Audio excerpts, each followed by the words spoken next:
A very warm welcome to this evening's event, which is Freedom in Transition, hosted by the LSE's European Institute. And my name is Abby Innes. I'm an Associate Professor of Political Economy here at the Institute, and I'll be chairing this event. And I am really delighted to welcome our speaker, Professor Lea Ypi. But very quickly, before I do that properly, I have a few housekeeping announcements.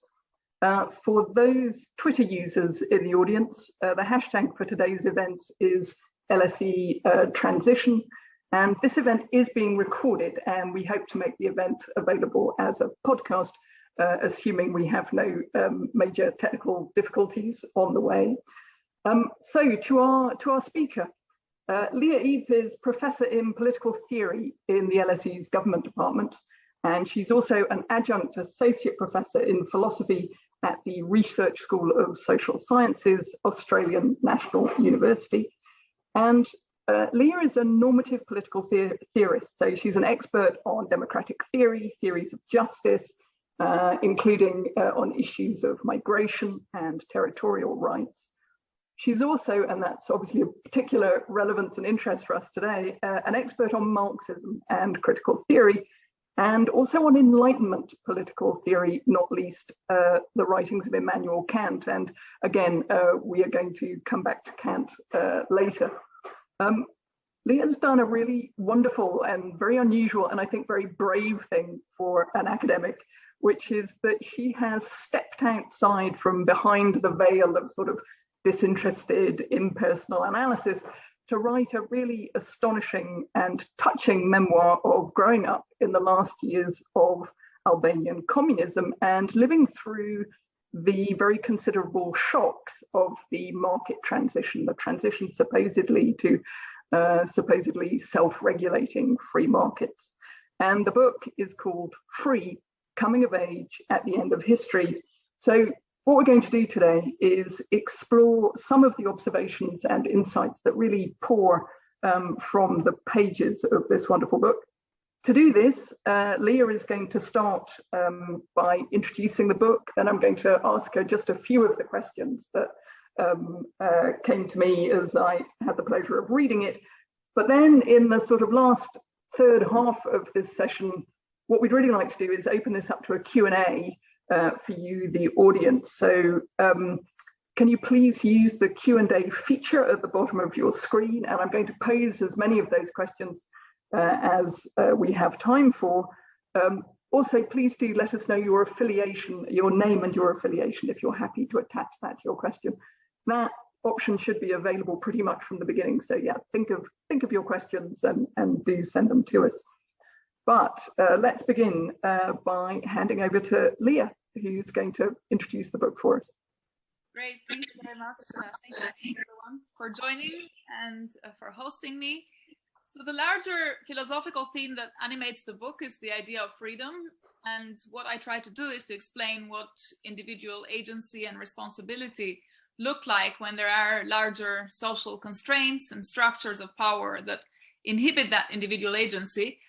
And the book really explores how this yearning for freedom is at the heart of all the choices and all the dilemmas faced by different characters, who each of them also have different conceptions of what freedom is and what it takes to realize it, and who encounter these dilemmas as they try to navigate different political systems at a time of transition. And some of the characters are used to these transitions, like my grandmother, others are new to them, like me. The book is set in Albania, which is in many ways what mathematicians or political scientists or economists call a limit case. A limit case is one where you can test a particular component or a theory or a value in a kind of extreme form.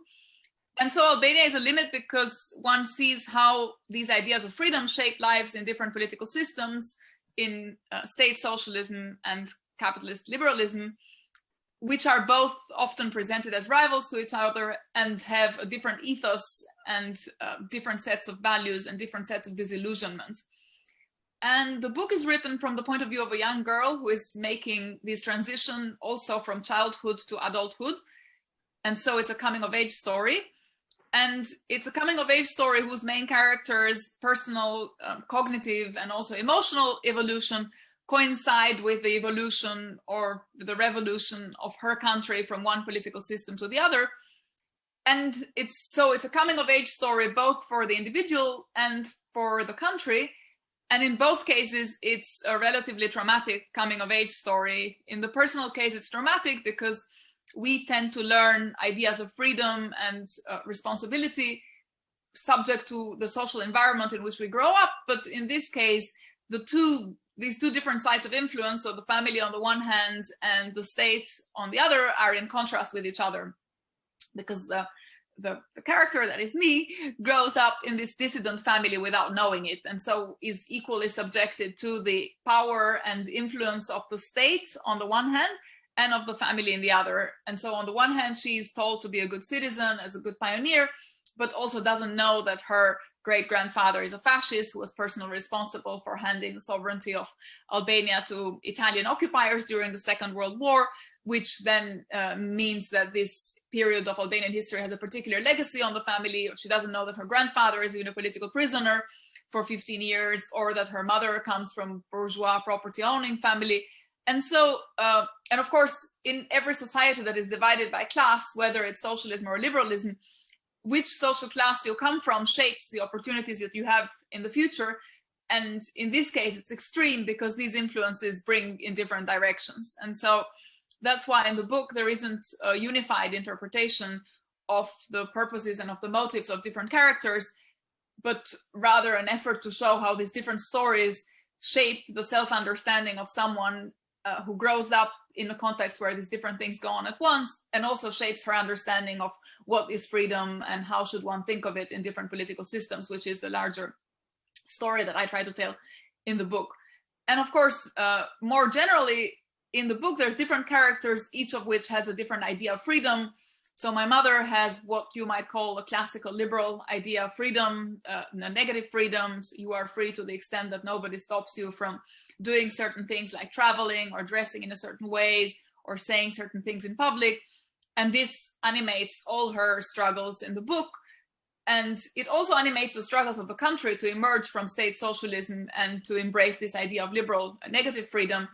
My father has a slightly different conception, more social idea of freedom, which is what one might call positive freedom, that's to say freedom too, and whereby it's not enough to be stopped from doing certain things. You are only free to the extent that you have opportunities available to realize yourself.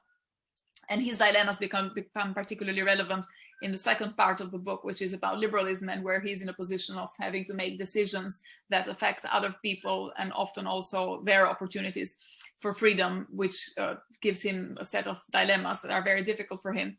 And then finally, there is this grandmother's idea of freedom, which is the one that I am more philosophically attracted to, which is this idea of freedom as moral agency, whereby we are free to the extent that we make moral decisions while being aware of all the constraints around us. And she's a good example of this idea because on the one hand, she's a direct victim of injustice. She's transitioned from different political systems, but somehow in the book, she always claims that she's found ways of retaining her dignity to make the right decisions and to establish her will, even in these purely oppressive circumstances. And really the story in the book is that through the history of my family and through this set of reflections about this limit case, like Albania, I wanted to react to what I think has become a kind of dominant liberal or maybe even left liberal way of thinking about the end of the Cold War and these related ideas about the end of history, and whereby the dominant tendencies that people relate to countries or groups who don't share a straightforward liberal trajectory by thinking of the West or of these liberal conceptions as the ones that embody the kind of moral high ground and that are ready to enable people to free themselves and to free their countries from their backwardness and their plight. And by talking about the different ideas of freedom in a limit case like Albania and in a limit case like my family in Albania, I wanted to highlight the kind of risk of paternalism in that way of thinking, which ends up, I think, often perpetuating structures of oppression rather than liberating people. And so, of course, Albania was extreme in its heroic rejection of these imported models of first Soviet socialism, and then extreme in its commitment to Western liberal values. but and my grandmother was maybe extreme in pretending that, you know, she was always the author of her life and she always retained her dignity. But I thought it was important to tell that story as a story of searching for freedom, not as one that is just a story of tragedy and oppression, but as a kind of continuous search for freedom, both individual and collective. So I think I'll just maybe stop there. Hope that wraps up. Fantastic. That's a wonderful summary of an incredibly complex book. I mean, that one of the things that really struck me with the book was the clarity with which you set out your emerging realization as a girl and as a young woman, that you were living through one regime based on a total explanation for how societies are supposed to operate, only to find it being replaced in the transition by another total explanation for how the political economy was supposed to operate, sort of one materialist utopia being replaced by its mirror image. And as you've explained there, and as is so beautiful in the book, is that particularly in the transition years, that you expose the tensions, the immediate tensions between the sort of the theory of this frictionless, efficient market, as your mother was very quickly an advocate for, and the immediate human dilemmas that it pulled into being immediately, that your father had to live through as someone trying to be a responsible employer and you know, a responsible manager of this incredibly disruptive and sort of in many ways very destructive transition, you know, this huge upheaval of the political economy. And having lived through it, my first question would be, with the benefit of hindsight, would you say that one of these systems was more damaging than the other in attacking and undermining the kind of moral agency that your grandmother, you know, hung on to? Is one of these materialist utopias more damaging to family and friendship and empathy and social solidarity than another, or are the forms of damage simply too different for there to be any kind of meaningful comparison? Mm-hmm. Yeah, so I think this is a really difficult, really good question, and a really difficult question, because I think it's the types of relationship really change dramatically, and their relationships to freedom are also very, very different in the different systems. And so it's really hard to compare them to one another. And it's really hard to think about, you know, does one disrupt more social relations than the other? Because ultimately social relations really change in the transition from one to the other.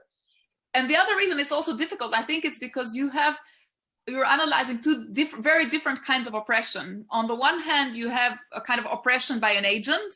And so you have a state, you have the party, you have a structure of cooperation, you have bureaucracy, and you have rules that are made by people. And of course, with the backing of laws, but where it's much more easy to identify responsible perpetrators of these kinds of oppression.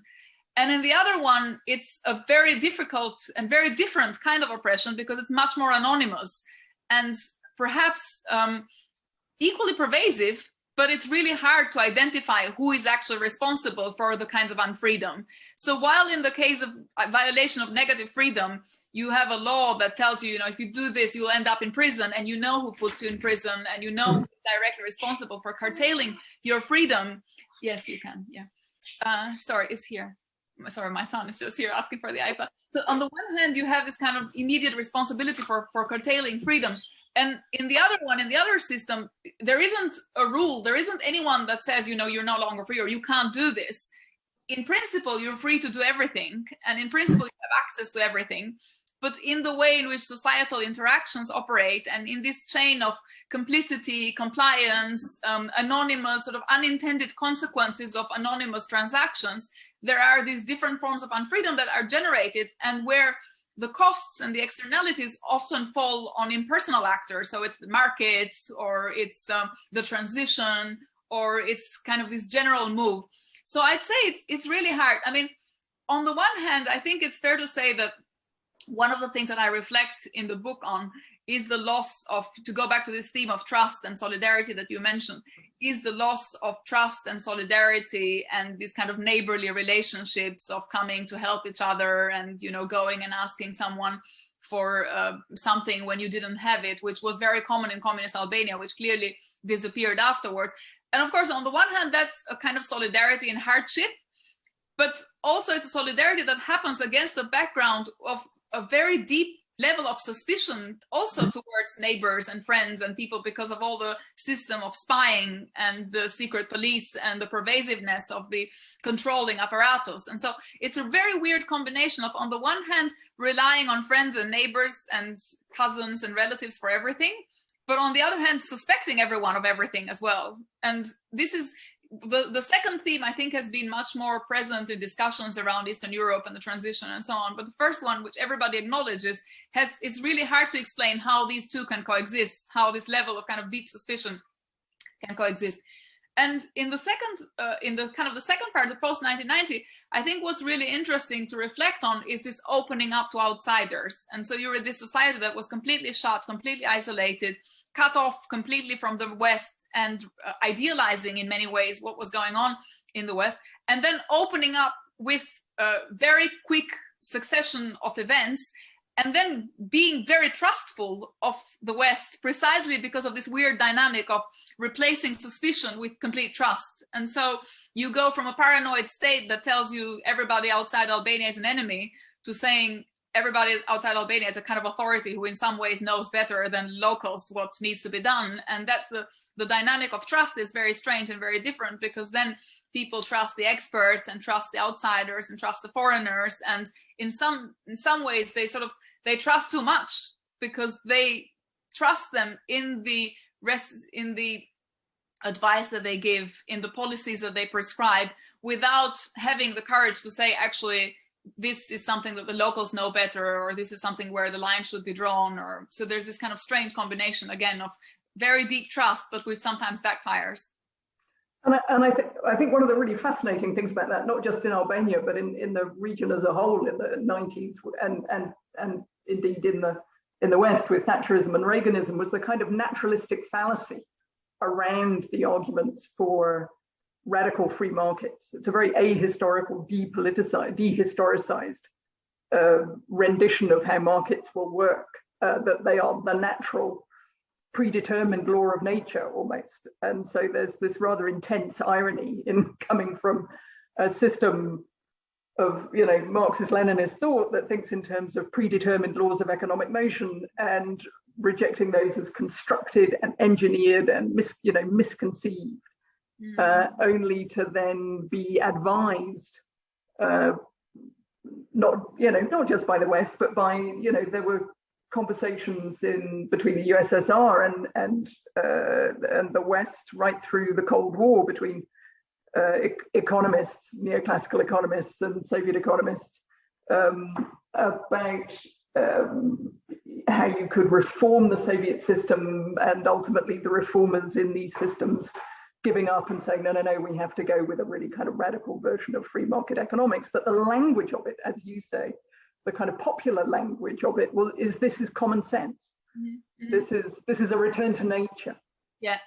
And I wonder whether that's in some ways connected to this narrative about the end of history and the end of rivalry between the East and the West, and the fact that this was the worldview of a group or of an entity that in some ways emerged triumphant from this conflict, or thought they emerged triumphant from this confrontation. And so in a way, I think the idea is that now you don't have an obstacle to the realization of free market freedom.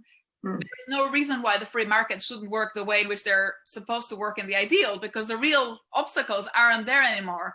And so I think that's maybe why you witness this return of this kind of utopian, idealized understanding of, how markets are supposed to work and what free societies consist of and so on. Because I think in some ways, it's a defeat of the alternative that enables that. Whereas when you always have an alternative, there's possibly always an exploration of third models or of dialectical combinations, or there's more accommodation, there's more compromise that needs to be made.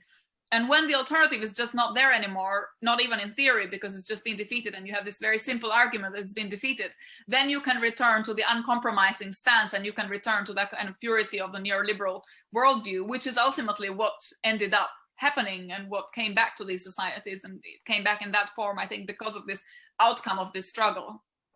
Well, and the extraordinary, I mean, it's sort of written in the theoretical small print of neoliberalism, but one of the really extraordinary things is it is also an argument for the withering away of the state, right? As the Leninist argument is, that the frictionless utopia will operate when the state has withered away, and that's, they both have that aspiration. They're both incredible mirror images to that extent. Yeah, I completely agree with that. Although I'd say that there is a difference in the sense that in the kind of materialist Leninist outlook, the state withers away as a result of spontaneous processes. Whereas in this case, in post-1990, the efforts were all efforts to actually destroy the state. And so it took the form of a direct intervention in the structures that held together the state to try and act by the theory and to say, look, state intervention is damaging. And I'm sure for many people, this was done in good faith and out of sheer commitment to these ideas, and nobody intended any harm, which is part of my story about freedom, how,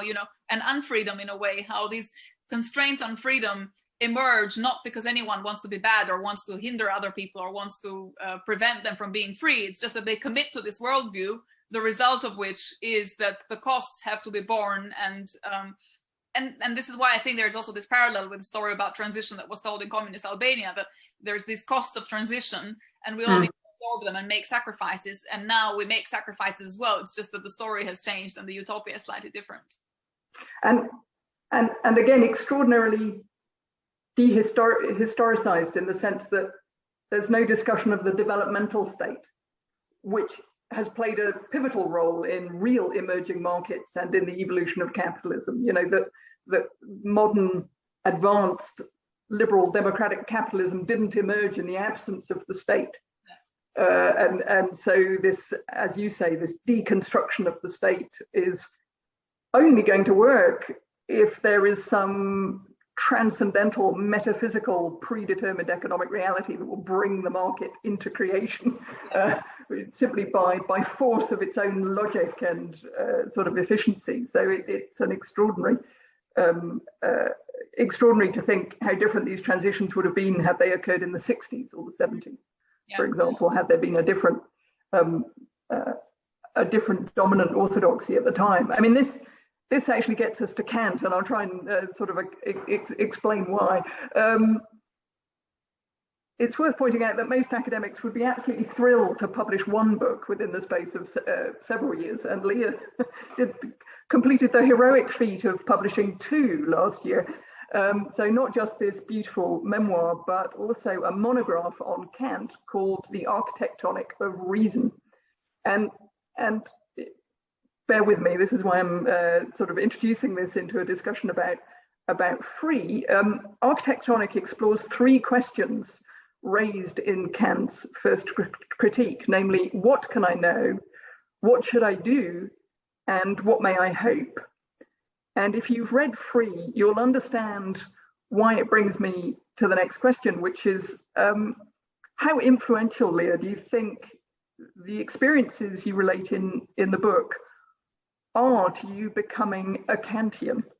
It's very difficult to separate our biographies from our kind of intellectual, priors and sort of beliefs, but can you identify points in your history where you were almost probably becoming a Kantian before you knew Kant, possibly, and then recognizing the way you thought in Kantian reason, or the other way around? Yeah, yes, definitely. And this is something that I only realized actually after writing the book. So the book was like a form of understanding where the commitments come from. But I think it's fair to say that the first Kantian I met was my grandmother, even though she didn't know she was a Kantian. And the reason I think I say that is that she had this very firm commitment to reason. And she was a very rational person and someone who believes in rationality, but not just in rationality as a matter of kind of rational calculation, but also as a rationality as a kind of practical stance, as a moral stance, and as a moral stance that is self-sufficient in a way, where you don't need to rely to other authorities to explain why are we moral, why do we do the right thing. Being reasonable or having reason is just that. That's enough. And this was something that I was first exposed to, I guess, with her through conversations about God, because she always said to me, you know, you need to do the right thing, and you mustn't do the right thing because you're expecting to be rewarded, or because you're expecting money from it, or because you're expecting people to acknowledge how nice you were in being good. Sometimes none of these things happens. And the fact that it doesn't happen doesn't mean that it's not the right thing to do. It's just still the right thing to do. It's just the world may or may not recognize it, but the consequences of your action are irrelevant to deciding whether this is the right thing to do. And you will know that it's the right thing to do if you kind of listen to yourself. And she more or less said it like this, and Kant more or less says it like this when he explains where does moral agency come from. And when he says it's not a matter of consequences, it's not a matter of calculation, it's not a matter of inclination and kind of feeling your passion driving you one way or another, you just know what your duty is, and you have to do your duty regardless of the consequences, even if the consequences will never be acknowledged, and even if there will never be any reward. So this was extremely powerful for me in terms of, I think, being attracted to that moral philosophy, but having had the exposure to that way of thinking about morality even before I knew what moral philosophy is, in a way, through my grandmother. And perhaps this is sometimes how, and you know, if you're a philosopher, then you have a chance to articulate what your moral commitments are and why you believe in them. But I think maybe all of us at one point or other in our lives have had these influences, you know, from education or from parents or from school or from friendships or whatever, from our social networks. And we have these influences and we don't quite know where they come from. But then, you know, you study moral philosophy and then you realize, okay, the reason I'm attracted to this way of thinking may be to do with this particular. That's one element of it. And the other element that is really important to Kantianism, I think, which again, I kind of connect to my grandmother and to my story of growing up I now connect to that story of growing up in Albania, is the importance of criticism and the importance of distinguishing criticism from two things that are in some ways rivals to criticism, one of which is dogmatism and the embrace of dogma, which I think is like the first part of my life in a way. So the first half of the book is all about the power of dogma and the force of dogmatism and how that shapes ideologies and someone's life. And the second part is, so the one reason for Kant is in this kind of dual struggle, on the one hand against dogmatism, and on the other hand against skepticism, because the opposite of dogmatism is when there is no more dogma, what do you believe in? And there's a risk that you don't believe in anything.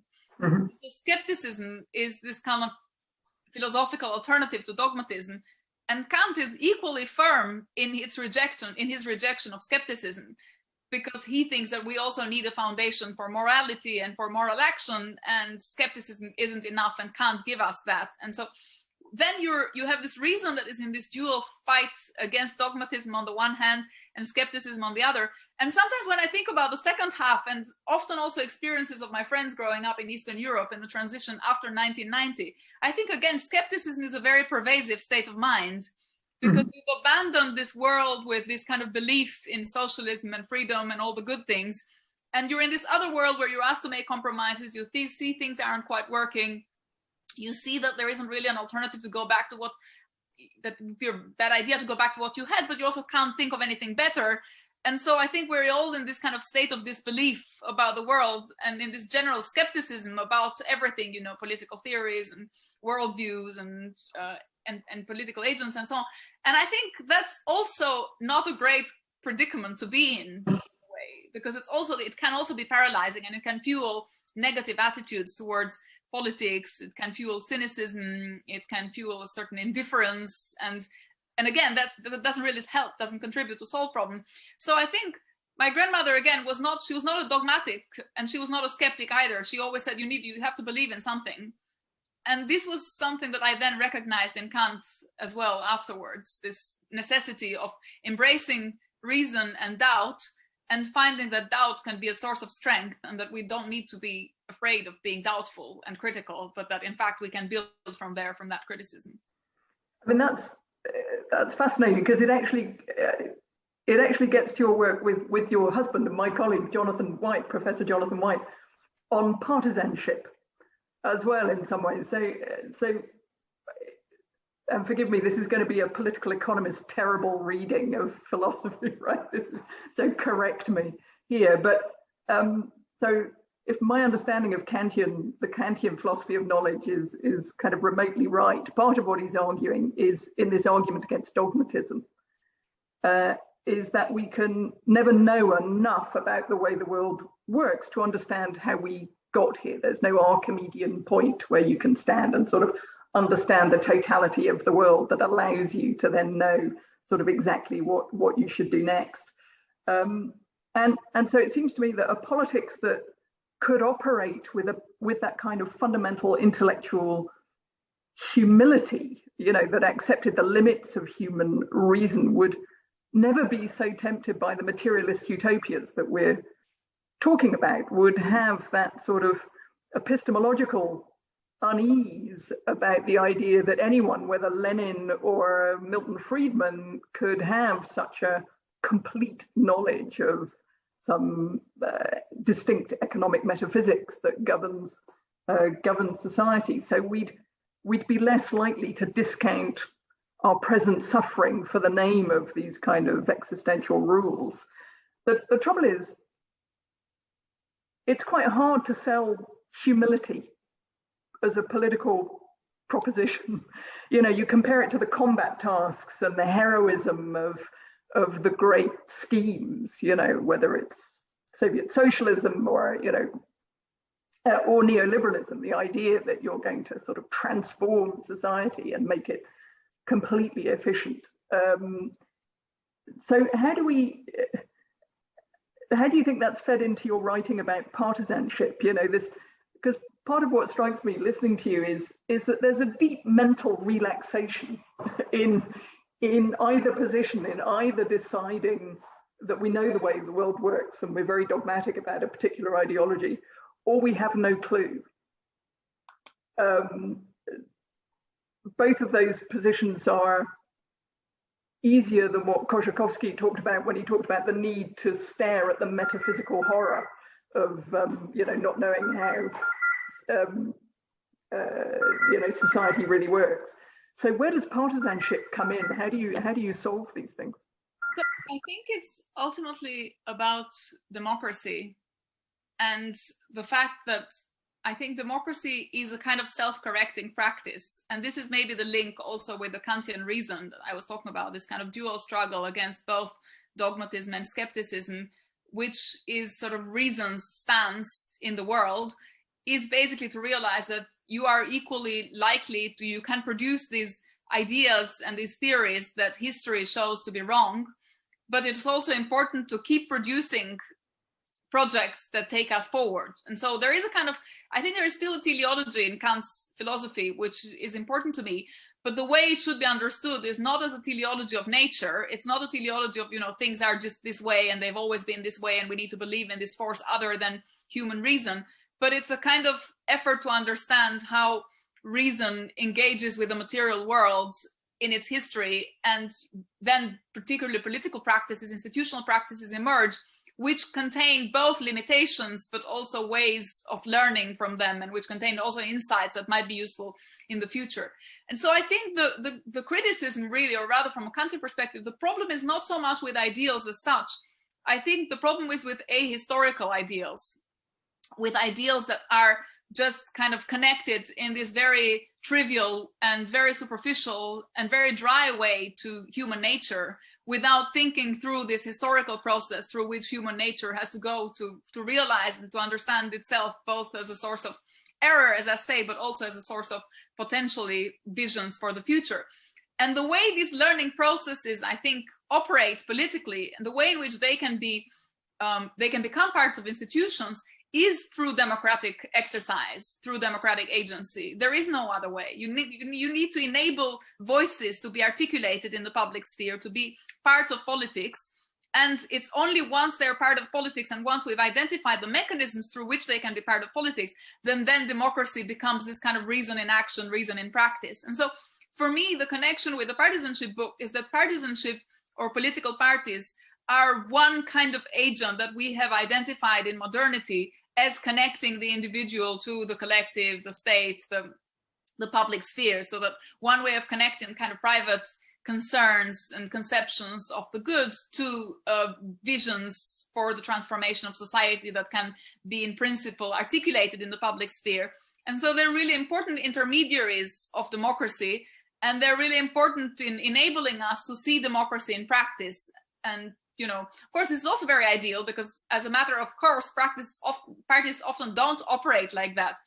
But in the ideal form, they are the vehicles through which you can channel and articulate people's political commitments in a way that also enables them to be part of this democratic confrontation and democratic exercise, and that therefore enables us to learn from the kind of mistakes and to self-correct our practices. And again, that's the kind of Kantian connection, I think.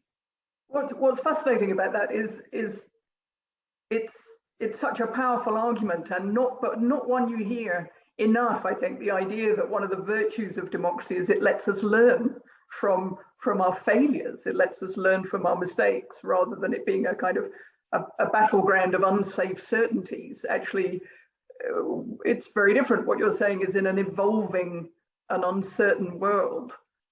It's only through the representation of people's lived experience, and only through, as you say, the offering of new projects and new attempts to solve things, and learning from those attempts, that we can have progress, but on the understanding that a progress that will never be finished. Yeah.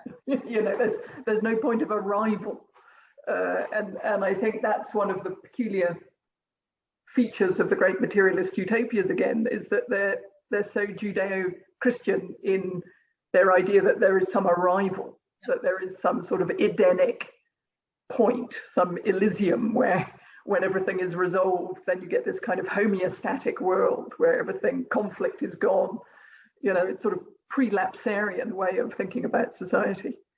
Yeah, no, that's right. I think, so for me, that's, as a horizon, it's okay to think about it. But then when you think about forms of political agency that we need to have in place to want to be in this world without conflict, or where conflicts are articulated in the right way and so on, it helps to then be grounded and historical and contextual, and to think about types of political practice that work, and to also think about democracy, I think, not as either or. So to see that democracy has shades and has nuances, and that it's itself an unfinished project in a way, because the kinds of democracies that we have and the institutions that we have aren't in any way fully representative, or offer full equality to everyone, or can capture everyone's concerns and commitments. I mean, they're flawed in many ways. And so it's really important to not reify democracy and say, well, what we have is full democracy, but also not to say, well, we don't have any kind of spaces for democracy. I think it's really important to and this is perhaps also, it's really hard, because it's hard to live with these tensions in a way. And how damaging was it in the Albanian experience that democracy and these very radical neoliberal reforms came together? Was there a great danger that the one would contaminate the other, in the sense that if neoliberalism couldn't be made true, it couldn't fulfill the promises that justified it, because it came with democracy? Yeah, this is a really hard question. I don't think anyone really knows the answer. I think now there is an understanding that it was damaging, and that there was, at one point, there were these two routes, a route towards more radical democratization, and another route which was to increase economic benefits. And I'd say the kind of consequentialist utilitarian thinking won, and the idea was, well, if you improve material well-being, or if you adopt these economic recipes that will enable everybody to kind of get richer, then democracy will come as well. And what we see now, I think, in the world is actually the proof that that wasn't the case, that if you don't fight for democracy, you don't get democracy via these other means. And so there was this kind of, again, as you said, in a parallel way to this teleology of economic justice in Marxism, this idea that, you get some economic improvement, economic well-being that will also deliver democracy. And similarly with the Marxist period, the idea was that you have economic Marxist justice, and that will also democratize society. And of course it doesn't. And so I think, but the other interesting question for me is, and this is again a kind of interesting counterfactual question, is how much did it matter that these states were actually all new states, and they weren't fully formed states. They weren't liberal states to begin with. Mm-hmm. And so these were, I mean, in the case of Albania, again, it's extreme because Albania only became an independent state in 1912.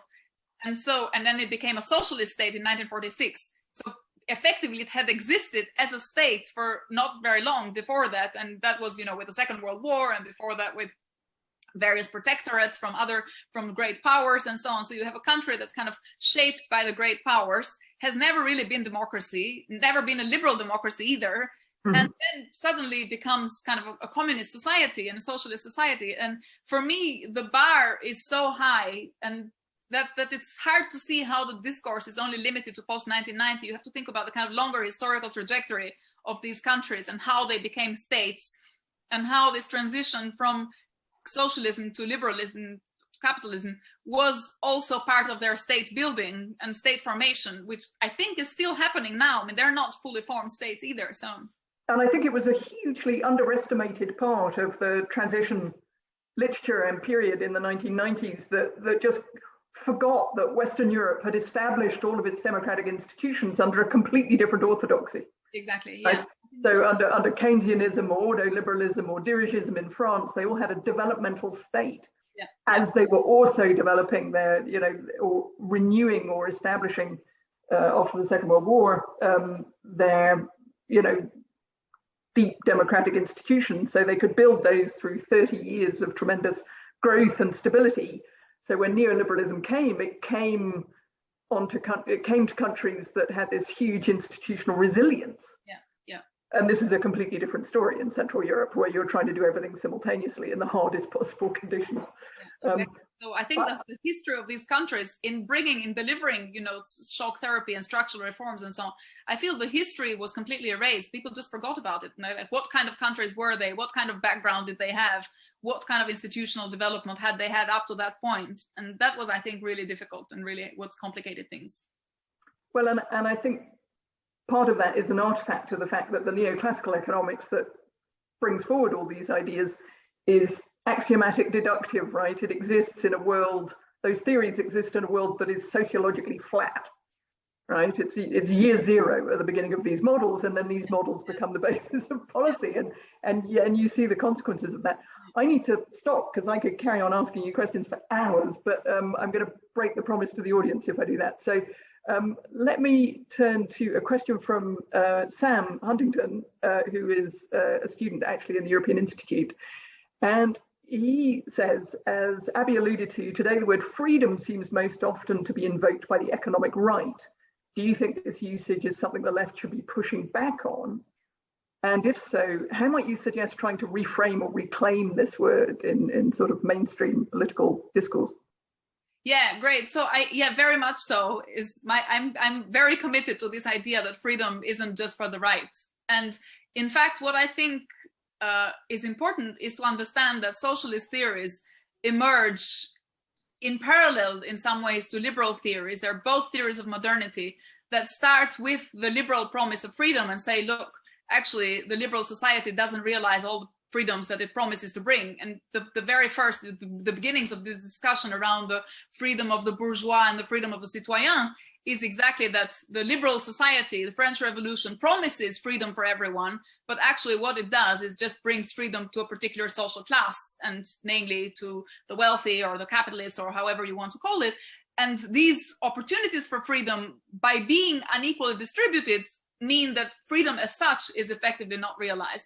So to me, that critique of liberal modern society that comes from the socialist tradition, you know, if you think about Marx on the Jewish question, is one of the examples, the classical text where this question comes up. But also, if you think about Hegel's critique of civil society and his critique of right, there is a whole body of thought that points exactly at this tension at the heart of the liberal tradition, which is the heart of the liberal tradition is freedom, but it's actually not freedom for everyone. It's only freedom for the employers, freedom for the rich, freedom from the capitalists, freedom for rich states as opposed to poor states, freedom for the states that have colonized other parts of the world and who have developed themselves at their expense. And so it's a kind of story that points to the asymmetries of freedom. So I think that discourse is very powerful because it's a discourse that says, look, the socialists and the left and the right care about the same thing, but let's have a conversation around which of these projects really enables you to have full freedom for everyone, not just for some.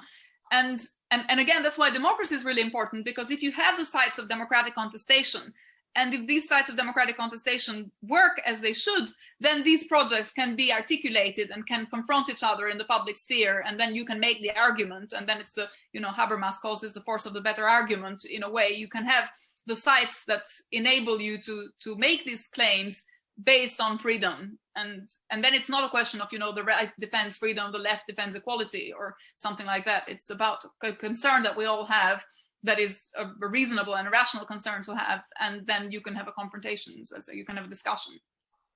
And that I think sort of points up some of the difficulties, some of the kind of constraints on democracy that came when social democracy became much more technocratic, sort of arguing in terms of, we can, rather than having these arguments about how these things are fulfilled in practice, talking in more technocratic terms about mending market failures at the microeconomic level, it becomes an argument that is too pulled away from these value questions and empirical questions, I think.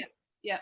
And in a way, I think that also makes people lose a sense of control over these questions, which is in part then connected to the rise of the populist right and the kind of, the alternatives that promise people control, a bit like Brexit. The whole slogan is take back control, precisely, I think, because it has to do with this sense of anonymity and being at the mercy of these technocratic forces that you don't control, and that is perceived as a loss of freedom, and in fact might be at some level a loss of freedom. And the question is, well, what are the alternatives that enable people to kind of take back control, and how plausible are they? And when democracy works as it should, then these alternatives emerge and are articulated properly, and when it doesn't, then you get different a misappropriation of them.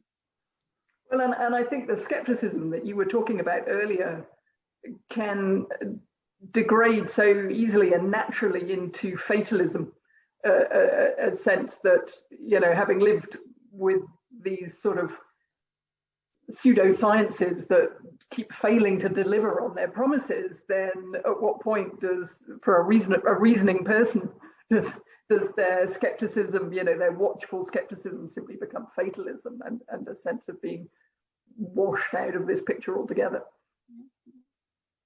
I think another question from Orlon Ramadani, who is an ex-LSE student, who says, as an Albanian myself, your portrayal of your mother is as very liberal and pro-competition, but lonely, rang true for many females in my life. Would you say there is some connection between the female Albanian experience and this form of liberalism, or that this is purely coincidental? Is there some structural story of where women stood within the old communist system, within Albanian communism, and the nature of the transition that somehow put them in that? Yeah, I think the way I tell this story is that, and in some ways this is connected to the discourse around female emancipation under socialism in Albania, where the rhetoric of the system was that women were now empowered and they could work and they could do all the jobs that they were. But in fact, what it meant is that women were left to fight for themselves, basically. And my mother is a characterization of that. I mean, she's someone who is extremely strong, and as many Albanian women I know are really powerful in kind of fighting the man and making arguments and sort of reclaiming their spaces in a ways that are, I think, that really stand out if you compare to their Western female counterparts. But also because of the dynamic, I think because they're kind of left to fight for themselves and they know they have to fight for themselves, it's a kind of fight where they hardly ever come together with others. So it's a fight where everybody is fighting on their own in a way and doesn't know that there's hundreds and thousands of other fights that are going on at the same time. And I think it's partly to do with living in a non-democratic system where you don't have possibilities of articulating oppositional agency, and where, women can't come together. If there's a grievance and you live in a totalitarian state, everybody perceives that grievance and everybody takes the responsibility for fighting against it and does it and stands up for themselves in a way. I have this chapter in the book which the title is "I Always Carry the Knife," because that's what my mother says when she's asked by Western feminists, was there harassment in Albania? during communism, and my mom first just, what is a harassment? She's not even familiar with the category, but then she understands and she's like, yes, of course, but I always had a knife. And so this idea that, you know, each woman is there with their knife and kind of fighting and ready to pull it out, but in some ways doesn't know about the existence, or can't, because of the lack of democratic structures, can't come together with all these others, I think is what brings this highly, in some ways, individualistic and isolated form. So I think it wasn't just down to her being a liberal and a libertarian. I think it was a lot to do also with the experiences that she had developed living in communist Albania. I think that's one of the most fantastic episodes in the book, because you just portray it beautifully, this sort of slightly condescending Western feminist visit to your mother, and a sort of sense that had she been sort of terribly oppressed and unable to understand her own interests, and then your mother basically says, well, I just carried a knife. I mean, what else are you going to do? It's a wonderful juxtaposition of the kind of force and strength of how women had to, that they had and that they needed, but just that it's articulated in these very different ways and managed in these very different ways. But it's such a window. And also, I think the kind of weird way in which the rhetoric of empowerment of women, which was very much part of the state discourse, has empowered them, but in this weird form, right? So it's as though they hear this and they hear, you know, now women can do everything, they can be like men, they can work like men and so on. So they're like, okay, fine, then I can carry a knife as well. And I think that it leads to that naturally, but not in ways that are necessarily anticipated by the discourse or by the official doctrine. Well, and there's a resonance there, for me at least, with the way you talk about friendship and this solidarity as well, that you have a state orthodoxy and message of solidarity. But the lived solidarity is so much in the interstices of this system. It's about people's coping mechanisms within a system that was also brutal. Yeah, exactly. Yeah. And so it produces this profound solidarity, but not in the sort of as it were, the history with a capital H, the historical forms. Not solidarity post-scarcity, but solidarity because of extreme scarcity, in a way. Yeah. Exactly. So that and that gets us back to Kant, right? That the kind of the lived experience and the learning from this lived experience, how much further we might get if we learn from that rather than sort of abstract, dehistoricized theory. I have a couple more questions from Valtrac Schelke, Professor Schelke, another of my colleagues. Did you ever ask your parents when they would have told you about the dissident worldview and put you out of your state of Kantian ignorance and hence non-freedom? And what would you have done? What would you have done if you'd had their dilemma? Yeah.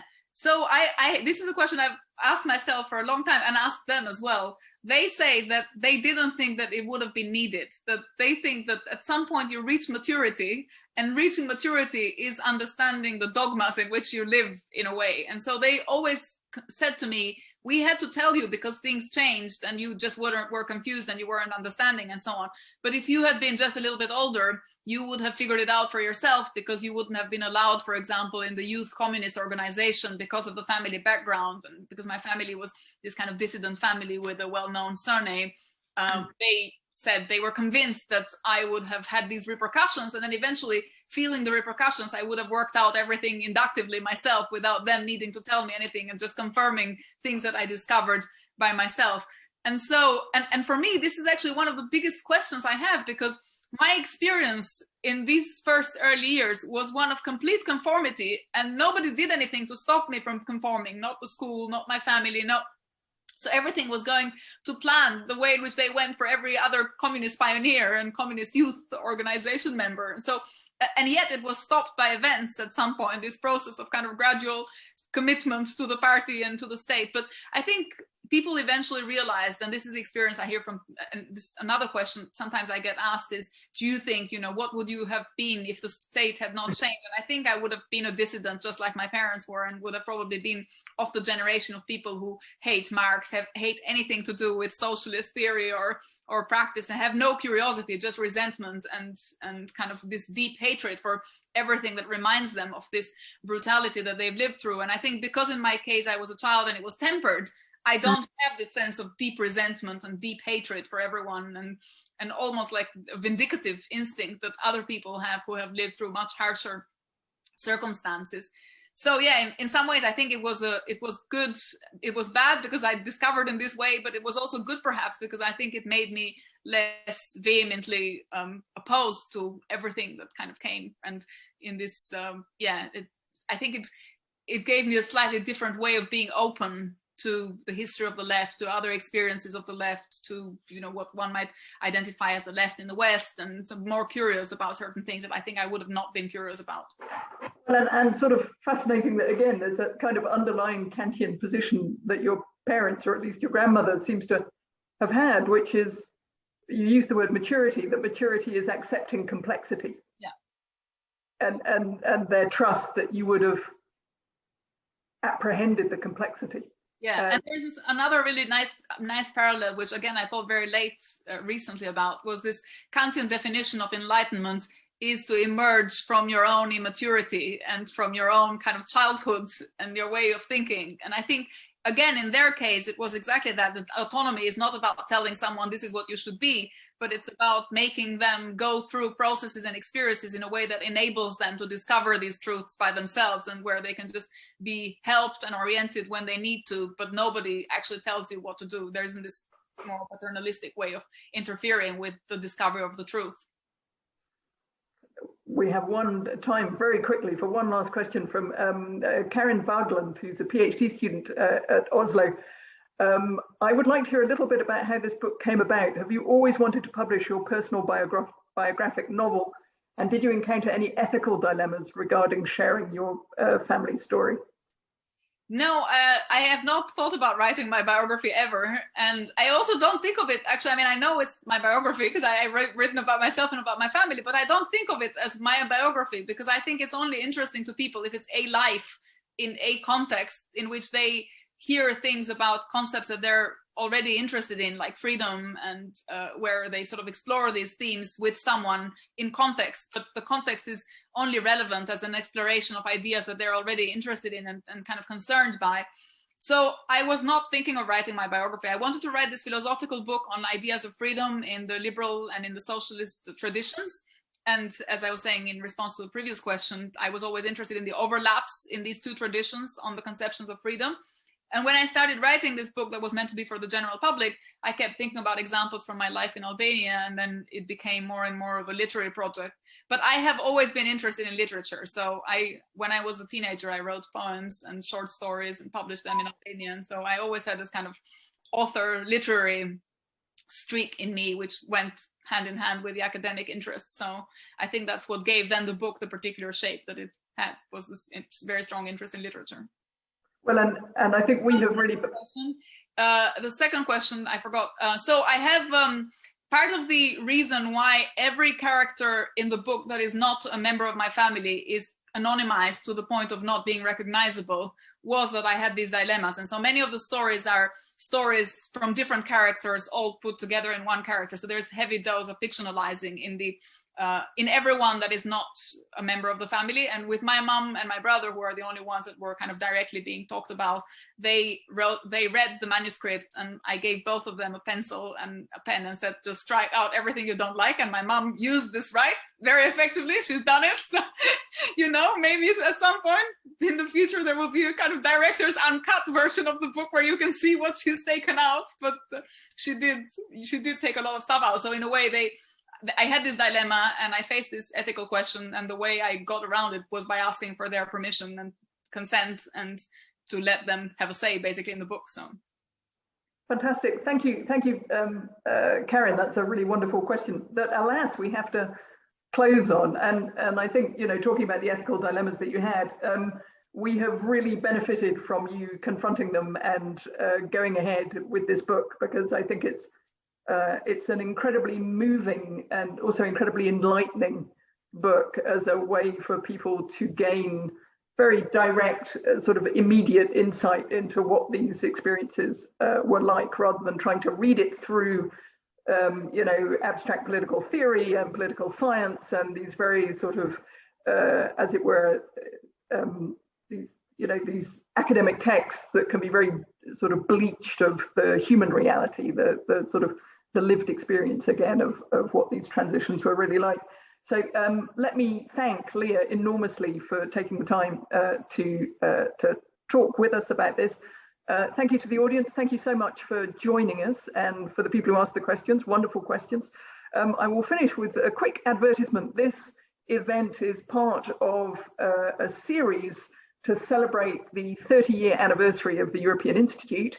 And so keep an eye on the website, because there are a lot of events this year. The next one is actually Wednesday this week on a very different topic. It's a Hamiltonian, the question is a Hamiltonian moment for Europe, demystifying the next generation EU funds and the EU recovery funds. So looking at the European Union and its reaction, not least to the COVID crisis. And that is Wednesday, the 9th of March, 6:30 to 8 p.m. So please join us again for that.